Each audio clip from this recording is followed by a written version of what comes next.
think there's something incredibly pure about a game that isn't getting patched anymore. Games that are ongoing can have a sense that they're finite. You might be one more patch away from the game that you hate becoming the game that you still hate, but now your character's really good, or becoming the game you hate, but now you realize your character was good the whole time. Once a game has hit its endpoint, those updates are over and the sequel is out, that's when you have to either learn to love what you have or move on. Aside from a stray rollback patch, 2014's Guilty Gear Xrd is a game that stopped getting updates as of 2018, and since then my fondness of the game has done nothing but bloom. I've got a pretty firm hold on my nostalgia for this game. I got second at a Comic-Con Xrd tournament back in Rev 1, which is why I own an official vinyl of the live soundtrack performance, and maybe that had me imprint on the game for a while. I've liked it for a long time.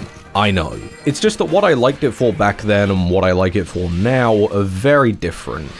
When Arc System Works had Daisuke Ishiwatara set to work on Sign, the game's first form, in 2014, people seemed mostly taken aback by the visuals, including myself. I too once stared down the barrel of the anime pipeline. Just like you, viewer, I watched Golden Time and dreamed of glorious Karoshi. Eventually, as I got older though, anime and the weird otaku thing kind of wore off on me, probably because a disproportionately large amount of people in the pipeline were affectionate towards a very specific salute. I still like Miku though, she's girl bossing. Even after the whole anime aesthetic has kind of grown tired for me though, I still think this game is stunning. Technology and technique behind the scenes has made for a style that marks whatever has been worked on by the talented staff at Arc Systems, exacerbated when they took this over to DBFZ, and is something that many devs and artists are still inspired by today, including myself, just given on a much more YouTube video scope.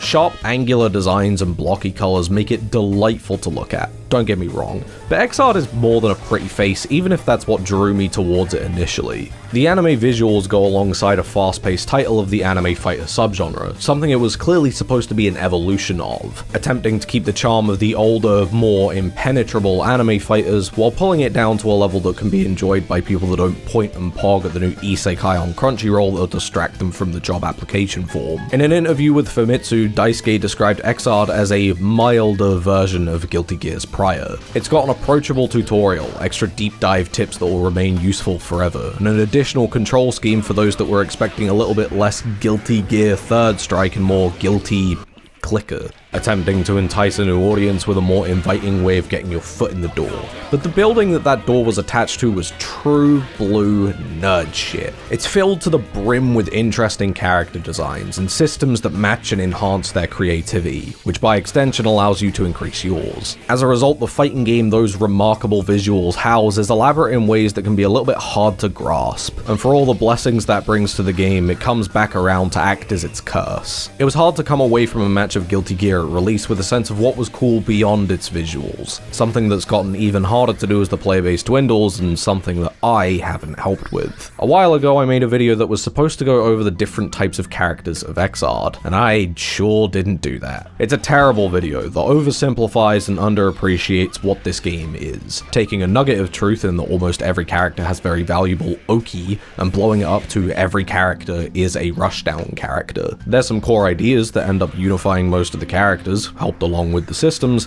but it's not a rushdown hold forward fest that video doesn't just imply but outright says. It's varied, but it's not clashing. It's got unity in its ideas, but it's not homogeneous. Guilty Gear Xrd is a masterfully crafted fighting game that's not easy to feel immediate satisfaction from, and yet pushes gratification like no other fighting game, or at least any that I've played. It's a game I like a lot. I don't think I would use the word love, since I'm probably going to save that for the missus, me wife, go down to the pub and talk about how much I ate of floaties, woo! But I still think it's incredible, and I want to share some of what has me so enraptured with this game with you. This isn't a guide or review, I wouldn't even humor the idea that this is a recommendation. More a gush that I can put out into the world that lets me speak to more people about one of my favorite fighting games. If you happen to give it a shot, know that the learning mountain is tall and not always clear, but the beauty of a game that isn't being supported anymore is that there's nothing external to keep you there beyond the love of the game. The mountain being so enormous means that there's always new things to find, angles to approach the game from, and you'll never have the gnawing fear of loving it now before it's taken away from you. It'll always be there, and if you can't conquer it this time, then you can always come back to it a couple of years later and try it again. No hard feelings. or new characters. I'm certainly not a top player, and I'm getting a trembling anxiety thinking of calling myself competent, so let's not use that either. They frowned, I'm sorry, no! Know that I'm gonna draw some blanks on what people like and loathe at the highest level of play, and likely some inaccuracies based on the level of play that I'm at. That, in my opinion though, just doesn't matter, because the appreciation for a game doesn't come from how good you are at it, merely the flame of passion that it kindles within your heart. Alright, let's start. Potemkin is top tier and Leapfrog Pocho has been cheating for years. Hey buddy, I think you got the wrong door. The leather club's 2 blocks down. Fuck you. Gear players tend towards getting really attached to single characters, more so than most games. I don't want to sit here and say that other games don't have interesting characters, because even if most never come close to the brazen confidence of fighting game fanfiction, it's hard to name a title without at least one batshit idea. A fun fighting game doesn't have to be a byproduct of interesting character design. I'd be a hypocrite if I said otherwise as someone who enjoys vanilla with a side of vanilla. It's just that these games are enhanced by an inclusion of a clever toolset, even if you're not the one playing them. Guilty Gear as a series has an unusually high amount of them. Xrd added some new guys, that's nice. More importantly though, it got rid of some of the too inventive cast. Plus R is a great game, so is basically any version of XX, but sometimes it has ideas that stray from the cute and goofy category to annoying and are you at this tournament with your boyfriend?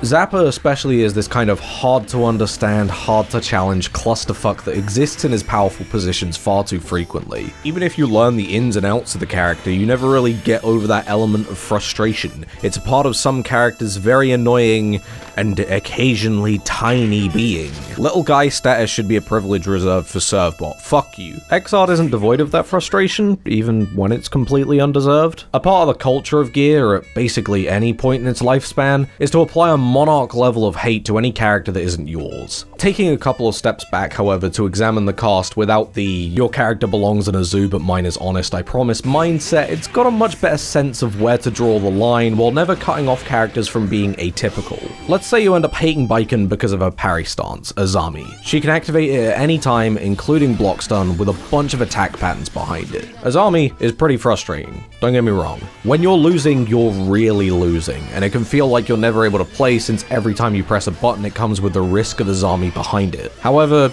it's also a stance that's pretty flawed if used incorrectly, with only a set amount of follow-ups and all of those follow-ups being punishable on block. You have to look for the answers, but you can find a correct answer to most situations, and I'm also not saying that you have to like those answers once you find them. Trying to run Tuning Ball Oki against this character is the kind of crisis that makes the words Kumheihyun clumsily anagram into another 10-letter total. I hate Azami as well, even if the character bounces so breastedly you'd think they'd strolled right out of a Murakami novel. 3 chapters ago, Kafka Tamura had his first real conversation with this woman, and now 3 chapters later, he's fucking exploring her vaginal labyrinth. What do you this isn't writing, Murakami! What's important to remember though is that if your opponent is doing Azami a lot, it's a flaw to exploit even if it feels unapproachable in the moment. Use buttons that recover quicker to condition her out of using it, or since it's a stance, just do nothing and make them feel extra stupid. This is still a high-low, you can always just do what they're not covering. If you're able to meet the characters on their level, you'll often find that the characters aren't that complicated. It's just how your opponent is juggling them that's scrambling your brain. That's fighting games, baby. Although in some games it really is just this character's fucking stupid. That ability for many characters to ride the line of quirky without falling into obnoxious or awkward certainly contributes to many people's attachment, which applies to both the character, the personality in both aesthetics and dialogues, and the character. The part that I care about. I love my gay baker. He's probably my favorite character ever made. Set up balls that can all react to each other and shoot off in different directions and speed based on the attack that hits them, including themselves. It's very cool. While it's kind of a use it or lose it option, you can also teleport to them, with sometimes just the threat of it being on the screen unactivated being enough to be what I would consider gameplay. He's half planned, thought-out zones of threat with a healthy dose of fuck it we ball intuition, combined with a zippy enough movement to not turn this potentially very lame set of ingredients into a 100% Zona cake. Like if Lethal League was nothing like Lethal League, but the idea gets the point across, right? He's the best. He might even be cooler in the old games, but let's not steer this off before it becomes a sequelitis video. Even if he wasn't here, I'd find plenty of characters that I'd like. A lot. Mei's not so much dumb, more caved her skull in so hard that you could describe her as blissfully ignorant, but that doesn't mean that she doesn't have the potential to play very clever. This heavy pressure character who can run a game plan around a couple of strong reads also has the room to create elaborate setups and walls, with what is essentially a projectile that she can ride and reset off of into the opponent. Certainly never seems smart when you're on the receiving end, but you've got a lot of room to grow from the dumbass default. She's a very strong setup, underpinned by the fact that I like the funny animals, but the funniest animal is in a different game.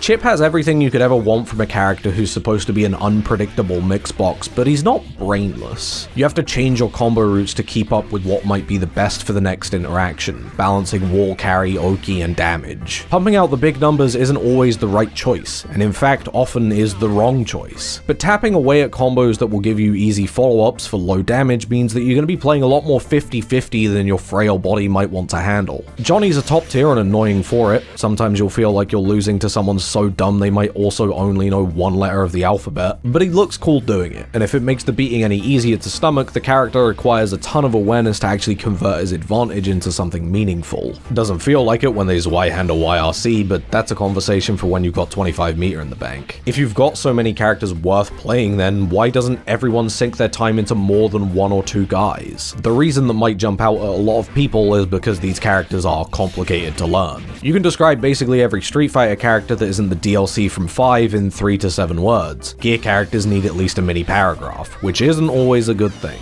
Assuming character difficulty doesn't encourage people to branch out isn't wrong, it's just also that it isn't always right. It's some kind of double negative oxymoron. There's certainly characters that are pretty insurmountable, like Zato or Ramlethal, the latter of which is a character whose proficiency clearly shows if the person playing them is in it for a character with hard to reach but layered mix-ups and win conditions, or because she's got a slimy little hogs out. Also, she likes dogs or burgers or whatever, I don't know the law, fuck you, Wooly. I'm gonna kill Leon. Oh, please don't wait for me. Some characters are hard to learn because of execution. Some characters are not most characters. While a lot of the cast can get a lot of interesting gameplay out of 7 to 8 hit B&Bs, none of them feel like they've hit their limit that early. Every character is a bottomless pit. Not so much in execution, which is the most immediately fixable part of a character, but application. Axel is a fairly mundane character from a gear perspective. He's a Dalzim, or as others know the type, an arsehole. His buttons aren't faster than yours, but they are bigger than yours, so naturally he's balanced around some pretty shockingly absent mix-up and some underwhelming mobility. That to some might read as defenseless up close, but that's just not true. Axel has a parry stance that can get him out of a tricky spot. Keep in mind that this one is very different from Baiken's, for reasons that are more nuanced than this, but the most important point is that it can't be done in block stun, assisted with 2 reversals, neither of which are the DP. This one has a DP input and is functionally a DP, but what do we really call like a Dragon Punch? Isn't our fighting game so cool? He's a character with a varied set of get-off-bees, and while in a lesser game that might lead to some heavy redundancy, I'll spit in your mouth if you imply that Xrd is a lesser game again. The DP is fully invincible, but doesn't lead to anything as a reward. This is your reversal, but it's also slower to activate its hitbox than Heaven Can Wait. Heaven Can Wait isn't active from frame 1 though, and from frame 1 to 3 you're susceptible to getting your shit rocked. Not to mention how Heaven Can Wait also has the ability to combo, but you better make sure that you're certain about the game state because you have to call out whether the opponent is doing a high, mid, or a low. It seems thick, a brainless choice to give your character 3 of the same thing, but that's because you're not fluent in Moronese like I am. What choice you make from this point is going to come down to what you understand about the game. It's not just a case of do you want to DP or do you want to parry, it's a case of what about the game state do you understand and what about your opponent in both character and player tendency do you understand that might make any or none of these good or gooderer choices. This is the blessing and the curse of Xrd waking from its slumber. It's easy to fall into a trap where you might look at Xrd's combo routes and conclude that you're falling behind because you can't IAD mid-combo because Daisuke's vision made it so that IAD felt weird when you're doing it on Venom because it's a 3-hit thing and it's a whole thing. This is a rant for a different video. That stuff can be pretty important. Let's not shag the metaphorical sheep here by saying that combos don't matter in a low single hit damage, moderate damage scaling environment. What's more important though is all of the stuff that comes after that. From the outset, these options all seem to cover the same choice with one being clearly the best. As you unravel more of the game though, that clarity disappears. Options that seemed like pointless traps gain value, and points that had value are more traps. This is Daisuke's Sen's Fortress and you're just fucking living in it. Except every character is a different labyrinth that you're all prone to getting lost in. This was a fairly mundane example. Axel is what I would describe as Gear's most conventional character, but I hope that you can see how if this is the kind of choice player one has to make, adding a second player just makes seemingly simple choices quite difficult. You're both balancing the nuance of each other's characters, which requires you to bring down the complexity of decision making when you don't know your opponent's options and scale them up when you do. In this example, you'd be leaning more heavily on DP to break out of choices when you don't know what's going on, or even better, just holding back until you're sure that you know what's happening. If you know the opponent's frame traps though, you might want to basically invite your opponent onto block, where you can exploit that knowledge and turn it into advantage. If your opponent is paying attention, that will cast a seed of doubt in their mind, and if they're not, then you'll just keep going regardless. And it's up to you to pick up on if they're stupid or not. It's all a matter of perspective, and developing that perspective takes time,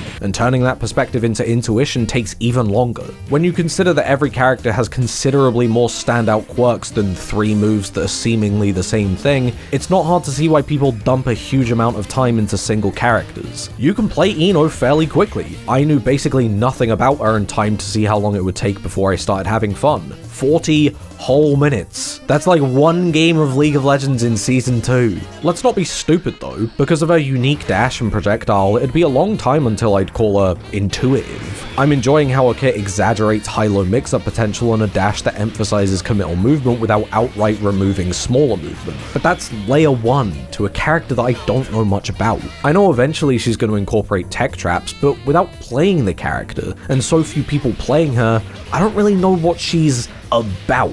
Characters play into their own unique mechanics, and while those unique mechanics contribute to the type of character they are, they're not characters about their unique mechanics. Faust's defining mechanic is a set of random items that turn him from a good character to a great character, but he's not about throwing items. He's about controlling space, using his buttons to stop players from approaching in specific ways, which the items can then go on to complement and create new opportunities from. Bomb lets Faust focus on catching their escape. Mini Faust lets regular Faust take more control of the air. Mega Meteors let Faust check him damn phone. Go, my child, hold down the neutral and block string and combo route. The unique mechanic is very important to the kit, and while they're the star of the show, they're more a reflection of the core ideas about the character. Similarly, Venom creates balls, but it's not about creating balls, it's about switching between set play and zoning. Same goes for Dizzy, even though her projectile summons make that process completely different. Capturing all of those little nuances that unique mechanics of characters create and often obscure, and understanding the possible interactions from those,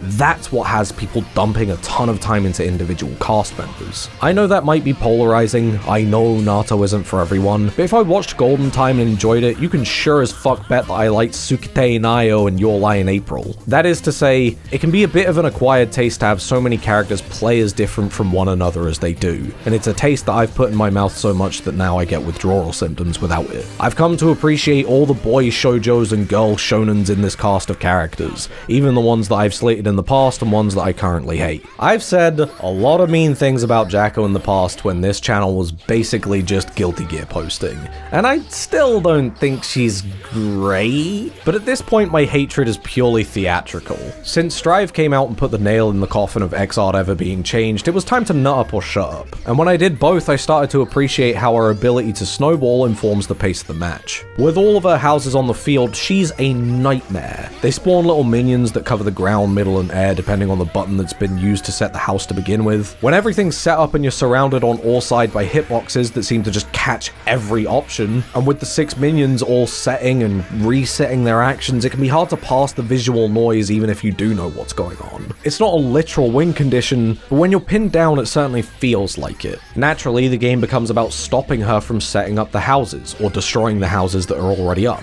Something she has to play passive or earn space to both do and prevent. If you're not willing to meet her on her level, then you're gonna have a horribly frustrating time. Trying to play a single-player game of face-rolling towards her and you'll get stuffed out by her committal but rewarding anti-airs and sweep. Try to play a game of fighting game WarioWare and she'll just take your passive position as an opportunity to set up a village. If you're willing to employ just a little bit of perspective though, that snowballing quality of Jacko starts to reflect on your own character. Because she needs houses set up, the longer that she doesn't have houses, the longer you have an advantageous position. At which point you're playing a back and forth game of whether or not you're faking your approach and who's really playing the passive game. Score a solid knockdown and you have to be a little bit careful because of her DP, but even that isn't a great tool to get her out of pressure thanks to how its slow speed makes it very weak to safe jumps. She might not be a fun character to play against if you wanted Devil May Cry with your pick your poison of charmingly angsty goodness, but she and every other character in the cast brings an element to the game that can be a little odd to learn and isn't always clear in its intent, but will always bring something valuable to the table, or cabinet, the football pitch.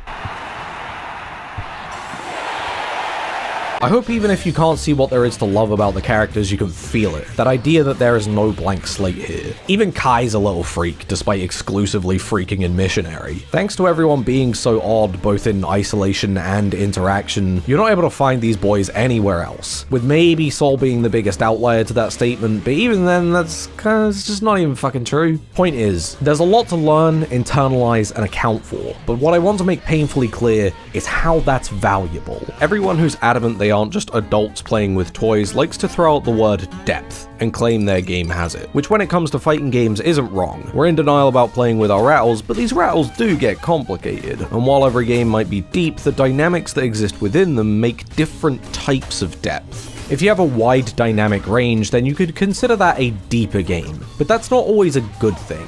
Tekken is a game that's very wide, from Tekken World Tour to Tekken World Star. However, a part of that ends up being prominent at the lower levels is how many strings and moves there are. Boiling out all of the buttons and strings that aren't very useful is pretty important. Knowing what's even possible is half the battle when you're new, but because there's so many buttons, you're spending a lot of time finding out what isn't important. Tekken is still a great game, don't get me wrong, it's just that for the amount of mechanics there are, the dynamic range is deceptive.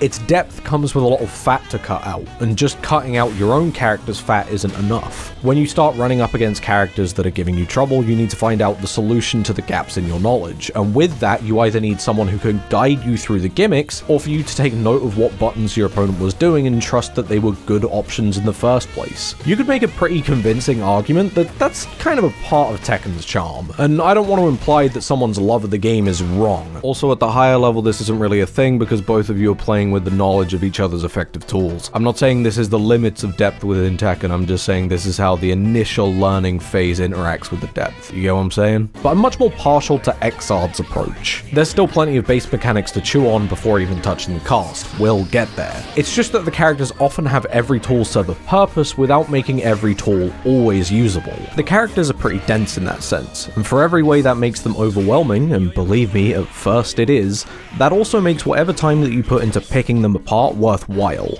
Even if that's something small like going to Dust Loop to find out here Answer is invulnerable to strikes and here he's invulnerable to throws, those small elements of learning provide a huge amount of clarity to the game. Not by discarding elements of a character's kit, but by understanding why that option might be used, which helps draw you further into the mind game. Piece of advice that kind of applies to every fighting game: if you're struggling against a character, learn that character yourself. Teaching yourself what you suck against helps to reveal where a character's weaknesses are when you're the one now feeling exposed as you find it difficult to push advantage. Even if you get in, get out, and don't really learn that much, you might come to appreciate what's cool about them. A salty mind clouds your ability to recognize when your opponent is doing cool shit, and since there's only 25 characters, chances are you learned a lot more than you realized. If the game was any larger in its cast, I might lament that fact. Occasional homework would become required reading in order to keep a track of what everyone can do.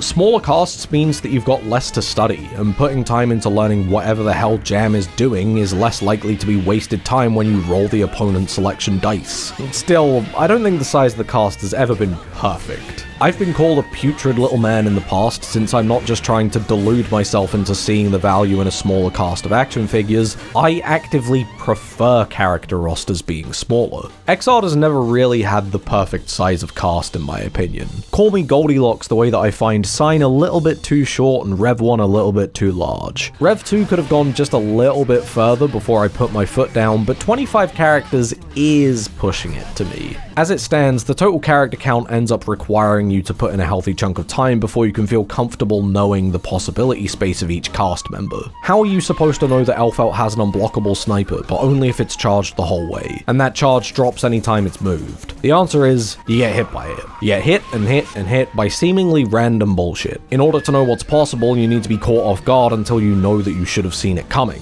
That's fighting games. It's just that when the cast gets too large, like in the case of Tekken 7, Ultra Street Fighter 4, and maybe even Guilty Gear Strive in a couple of years' time, you spend so long asking what you're getting hit by that the motivation drops before you start asking why you're getting hit by it. Ideally, you'd have a cast that's small enough that they're all unified reflections of a key point of gameplay, making for a game that's precise in what it wants you to enjoy rather than casting as wide as net possible to make sure that everyone finds a character that they like, even to the detriment of making a game that's hard to love. To me, the point where that stops being possible is somewhere between 20 to 30 characters. A threshold that Rev just about sits in, and something that thanks to DLC will likely never be possible again. Anyway, let's move on because this is starting to become a new games are bad discussion, which both isn't true and isn't the point of this video. I don't care that you don't like Strive, even if I don't either. Xrd in its current state is at a 50-50 point in this regard. Having splashed around in the genre's piss pool long enough to have motion inputs come naturally, then chances are you'll find the cast is small enough that you'll find yourself briskly feeling a proper grip on the game. You'll have gaps, for sure, but chances are your fundamentals will be solid enough that filling in the gaps is a part of the fun.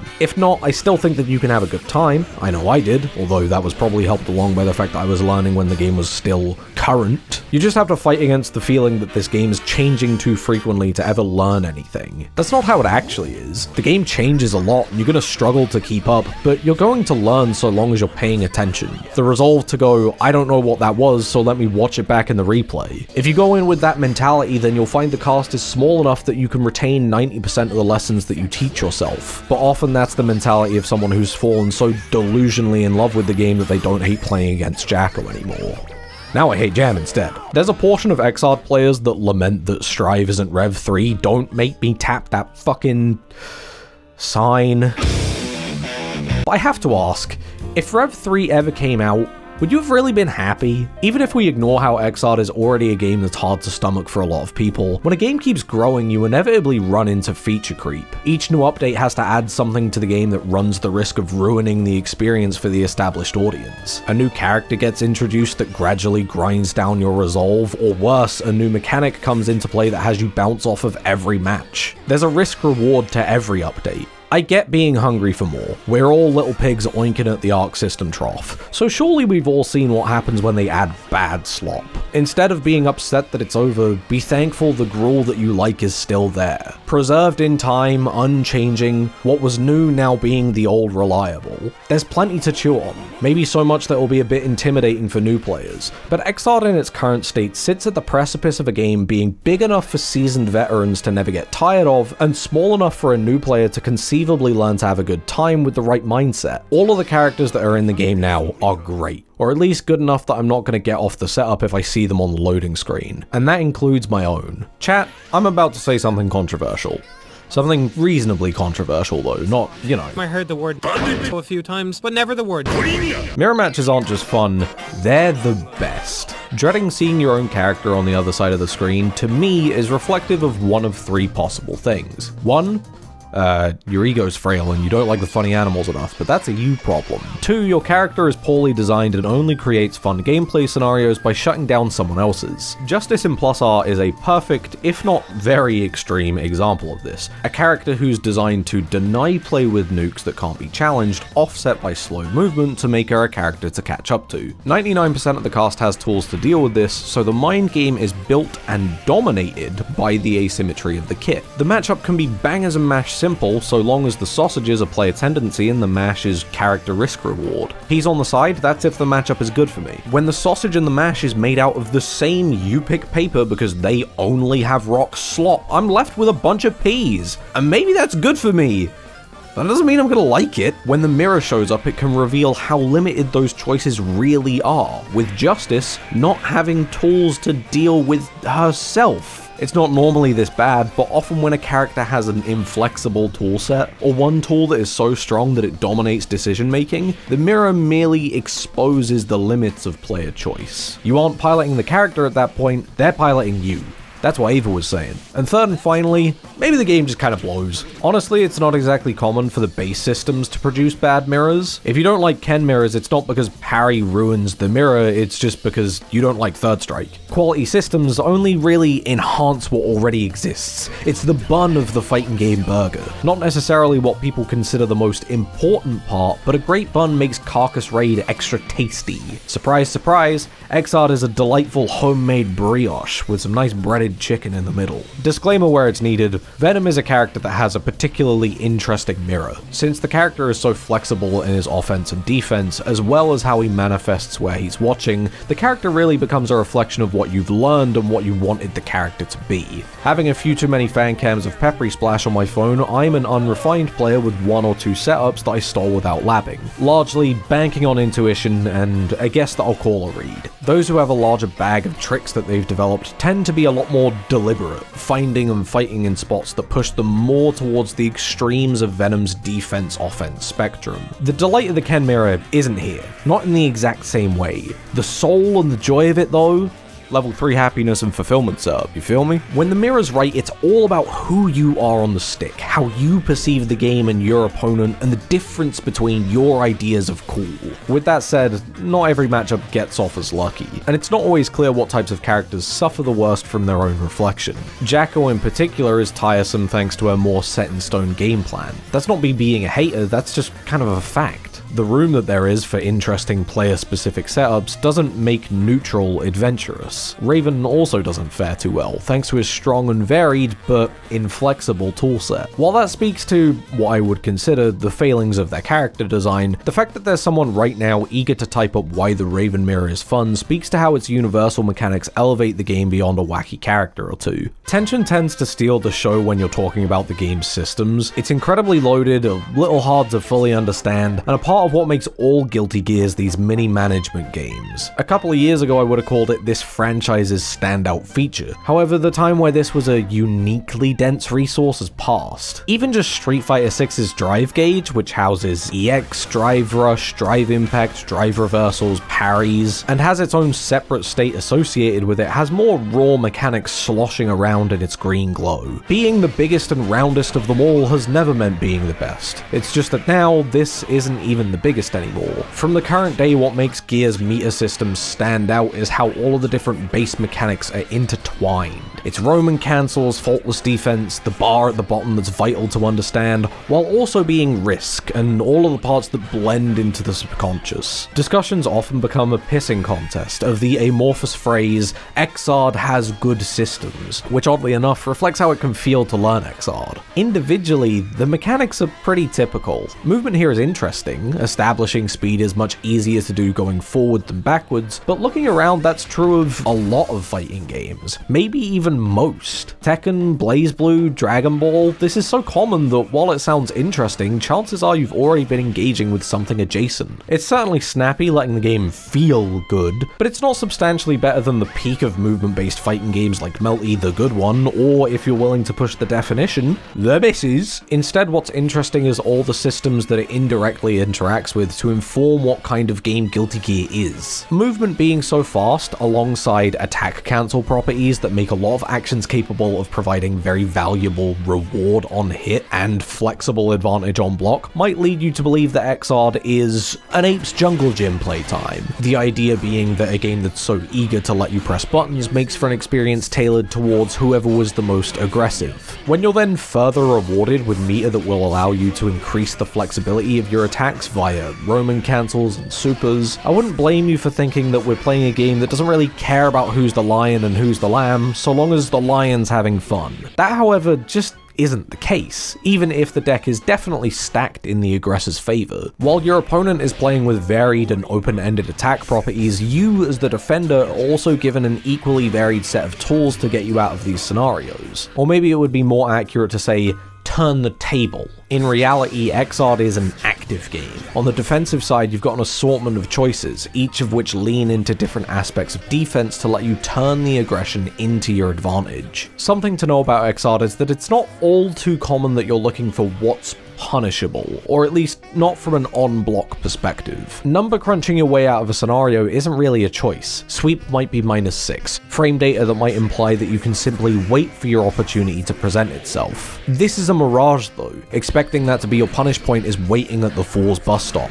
Even when that button bus arrives, it's got gun flame behind it to make sure that you'll never get on it. Instead, your goal defensively, more often than not, is to try and find the reset point in someone's pressure, and you have plenty of tools to help you with that. To go back to our gunflame example, if you faultless defense the string that ends up leading into the gunflame, you end up pushing your opponent out. If you continue to hold down the fort once that projectile is out, you've kind of wasted some meter in the pressure resets. But that distance you established makes how they reset a problem. Now they're in the perfect range for you to IAD over the projectile and turn that attempt at resetting the pressure into your own combo. You didn't punish the projectile because the frame advantage let you found the reset point, established distance, and used that as an opening. This isn't a perfect solution, however, which is what excellent fighting games are full of. Solutions that are only partial, weak to exploitation, and are varied in their outcome that let you develop a webbed risk-reward profile. This is the nerd shit pill that all fighting games are, but it's wrapped inside of a metal soundtrack and a cast of shirt-wearing agnostics that doesn't just make it an easier pill to swallow, I actively want it. Consider then on top of this you've got Blitz, which acts as a more expensive counter option that makes for a little rock, paper, scissors, that places much more emphasis on when the reset is coming rather than the vague how that faultless defense helps with. Got enough money and you can spend big for a dead angle, which has pretty low cognitive load to using it, but the knock-on effects of spending bar and a rare state of being plainly punishable can make it unwise. Rely on it too much and you're an ape.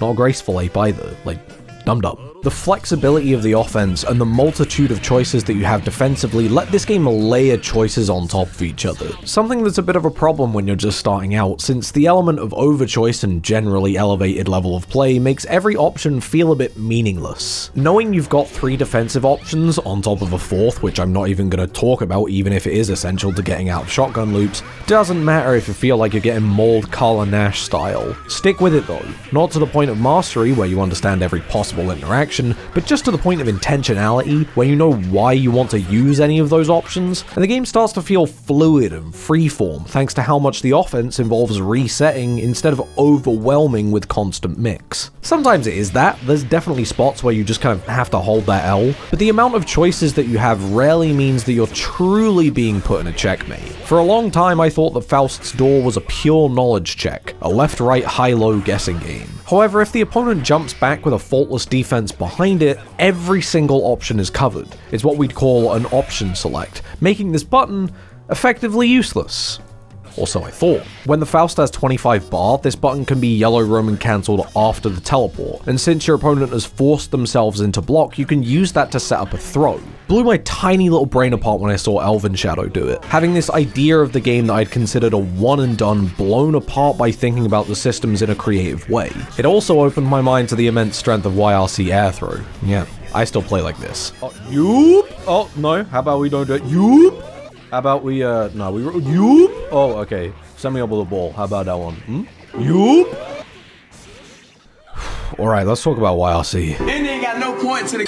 I don't think it's too unfair to say that yellow Roman cancel ends up having a pretty important hand in how Xrd plays for most people who test Gears Wars. It's very powerful, flexible, and very cheap in a game where resource management is king. A mechanic that can be somewhat unavoidable. Depending on the matchup and the player, it can feel like the entire game revolves around it. That perception can end up having people pin it down as a love it or loathe it mechanic, something I've done myself in the past. However, I think that's overstating its impact. Once the bar is green or above, you can spend 25 to cancel a lot of buttons, though normally if it's a striker or DP, you're going to be looking for the more expensive red roaming cancel. What results is a quick way of taking lingering hitboxes, or buttons that provide you with a lot of momentum, and being able to place them on screen without too much commitment. Sounds whatever. If you played older Guilty Gears, this just sounds like FRC, but there's some extra properties at play. In Plus R, Stinger FRC gets you a ball on screen and a Venom that can act. It doesn't inherently put you at advantage, it just makes whatever action that you were taking quicker than it was before, and a byproduct of that might be some options that you now have at your disposal that you can use to put yourself at advantage. But that's an outcome that you have to build out of the Lego pieces in your playpen. In XRD, Stinger YRC gets you a ball on screen, a Venom that can act, and a slowed down opponent with the game's input reader munching away at any input during it. What results is whoever decided to YRC being in a temporary but massive advantage. Your opponent is now committed to an action that they didn't know they were about to commit to.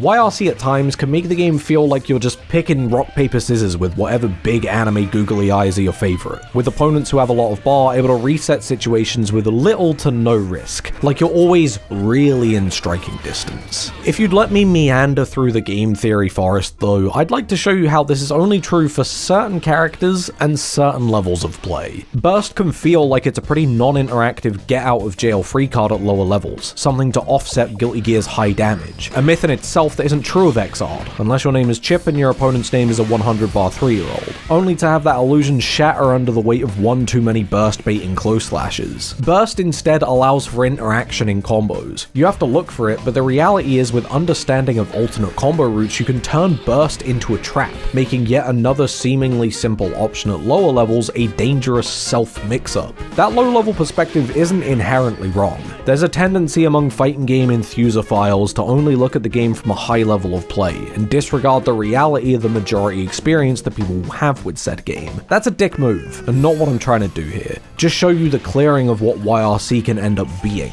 It never stops being strong, but at times a hot 25 can end up being its own trap. Say you've got a particularly good button to YRC, like Zweihander. It takes you far, and on hit you can keep going, and depending on the character it can be tricky to cover. This is all good stuff. However, XRD is as much a fighting game as it is a resource management game. If you want to spend that 25 bar early, you're scrolling through Crunchyroll before filling out the form. It might feel good there and then. Hell, you might even get an opening from it that's equivalent to the last episode of JoJo's Part 2 or Erased before they fucking ruined it! Thing is, YRC has a mechanic behind it that absolutely slaughters meter gain, and since you might need that bar later to reset pressure or get yourself out of a pickle instead of trying to lazily skip neutral in the most predictable way possible, it's often a better idea to use YRC where it can be guaranteed to be effective. You can put your 25 on yellow and gamble your way towards the finish line. It's your life and your paycheck. I too have dropped a hot £50 on blackjack waiting for my flight from a melee tournament, even if everyone around me told me to stop.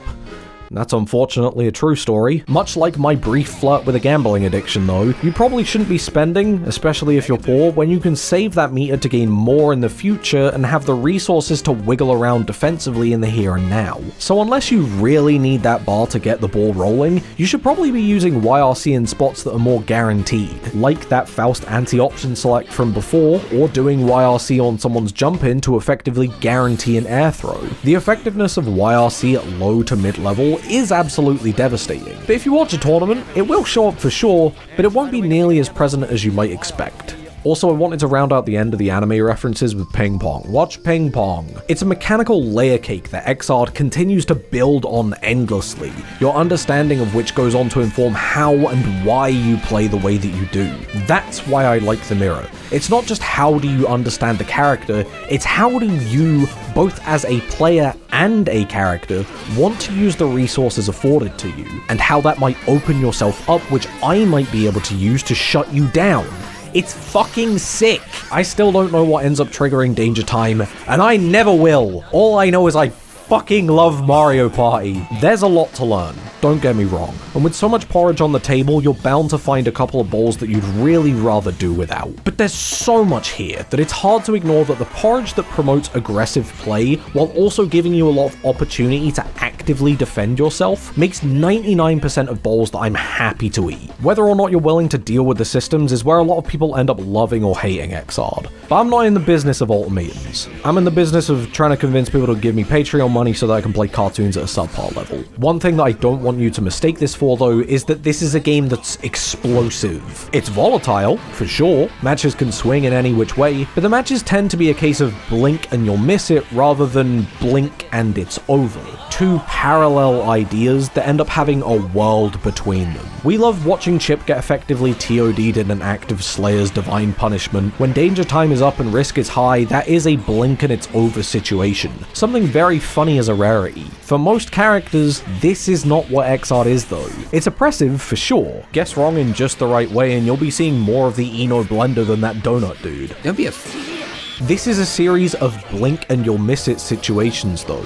A failure to check your opponent's approach, and maybe a failure to understand what your opponent really wants in the first place. You fucked up, but the game is far from over from a single interaction. The situations come at you thick and fast, which is why it's so important to understand your defensive options and keep a bit of bar on you, and also understand that those situations aren't all equal. Xrd isn't a game of constantly big openings. It's a lot of smaller interactions that end up informing the more impactful interactions. One of the many skills that separates me from the people who are above my skill level is how exactly to make sure you don't get caught in the big interactions. A match can end in 3 or 4 touches if you're constantly finding yourself in the deadliest part of the blender, but knowing how to get hit in a way that keeps you healthy lets you make more mistakes, makes your opponent have to win more, and maybe you should see this coming by now, increases the depth of the game by informing how you play and interact with the space around you, ultimately making for a game that's bottomless complexity comes in both its systems and layers of thinking produced by its systems. Do you see why putting stylish on a game like this doesn't make it fun? I, however, I'm not really the person to talk about this. It's a part of the game that's a little beyond my grasp and understanding. I don't just get caught out in bad spots, I seem to actively stumble into bear traps. Even with that though, you should still be guided through at least a little bit of the complexity. So please, for a second, join me in this hypothetical blender. You've got a high health pool and an Eno incoming on your block. This is a rough position, but let's reduce the complexity. There's no block string that follows, and your reaction time / awareness is as shocking as mine. So for all intents and purposes, this situation can be broken down to a pure high-low. The combo off the high is going to be the exact same combo as the low, with the exception of what button starts it. So, should you take the high, or should you take the low? If you have literally no way of knowing and are just so flustered that you can't think straight, for this example, you should block the high and take the low. In terms of risk reward, the high does more damage, so you're given more rolls of the high-low dice if you stick it out and block high. This isn't because the opening button does more damage though, it's because kicks and punches apply different damage multipliers compared to slashes, heavy slashes, and dusts. You never need to know this. If you want to raw dog the high-low coin flip, you can, and maybe even should. It's just that having these extra layers of understanding, little nuggets of knowledge that you can draw from to inform your decision making, even if it never changes what the situation is, you're constantly evolving why you made the choice. And that's what I love about Guilty Gear. It's what I like about all fighting games. The variety of approaches and things that you can pick up on and establish a way of thinking entirely unique to your own. Guilty Gear Xrd just manages to do this with a perfect balance of what I want from a fighting game. It's fast without being unfathomable, pushes you in a preferred aggressive playstyle just enough without shutting down other parts of play, balances just the right amount of mix to make the game dangerous without making it a guess fest. By all accounts, it should be a game of contradictions. Design promises that collide with each other to make for a directionless clusterfuck. You and your opponent playing what should be 2 single-player games alongside each other instead of with each other. Instead, it's a game where many different ideas exist together in symbiosis, feeding off of one another and making Xrd a game to love far beyond its heyday. It doesn't feel like the next generation of fighting games, it doesn't feel like a cult classic of long gone. It's trapped in the middle, a limbo between the circuit esports shitshow of today and the arcade shitshow of yesteryear. Something that could have been liked by no one, but it's loved by me and the few hundred morons who are still playing it. Xrd isn't in the spotlight anymore, and quite frankly, it never will be. I still hold on to the delusion that it's on the cusp of a Melee-esque renaissance. Somewhere deep down in the miasma of lies that I tell myself, I know that's possible. Whether or not that fantasy stops being fiction though, I'm not playing waiting for that day to come. Beyond its prime, the only reason you'd be here to play is because you love it. The way YRC creates a time bomb, Danger Time turns Slayer into Mario Party, Johnny and his fuck-ass coins to go with his outfit that nobody else can make look good. They might not be the pieces to a competitive esports craze, but they are the charm to a game that puts a stupid level of rule of cool before anything else while maintaining a smart and cavernous depth. That can be frustrating, and hard to approach even if it tries its hardest to tell you that you should stick with it since there's something beyond the arse beating. And maybe that's a part of the problem, and maybe the problem with fighting games in general. There's nothing beyond the arse beating. Getting the shit kicked out of you is a part of the fun. To look at the way you got red and ruined and go, you're fucking sick. GG's. Shake my very broken hand. Xrd is from an era we're now only seeing at the horizon of the past. A title that didn't want to let go of the joy in a game that feels good to be good at, while also trying to make a game that's fun for new players. In that, it fails. It's not a game that's fun to see the windscreen, just tap a couple of buttons in. It's a game that's fun to explore and lose yourself in. 0-20 can feel great, so long as you felt the buzz that comes with playing well. Not in the round count, but in the layers of choices you and your opponent were crawling through.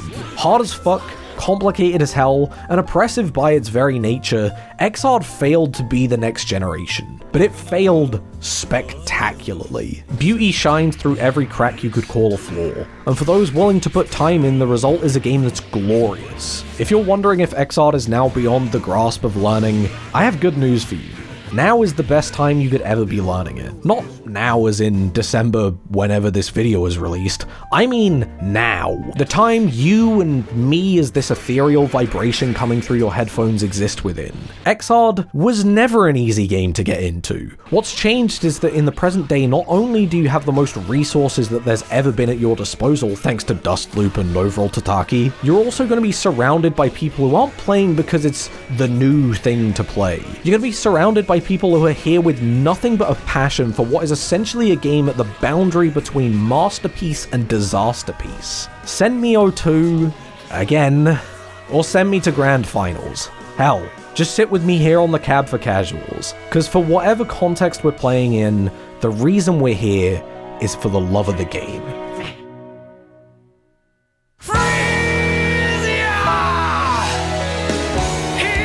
Thanks for watching. A word of advice if you do decide to go and play Xrd after this, and you're on PC specifically. Don't search ranked, nobody is playing ranked, everyone is in player lobbies. If there's no player lobbies available for you right there and then, just like make your own, title it your region, and then just go from there. Also, try to stay inside of your region. Generally speaking, the rollback is really, really good, but you know, like it's still, we still live on the planet, you know? I'd also like to thank anyone who's supporting me on Patreon. If you're a £5 and up subscriber, you'll be somewhere in the video as a little Guilty Gear lobby person. If you want more Guilty Gear ramblings from this green square, you can also check out the second channel, which now actually has stuff on it. Wow. Again, thank you for watching and being here, and I hope that you stick around for whatever my next hyperfixation is, right?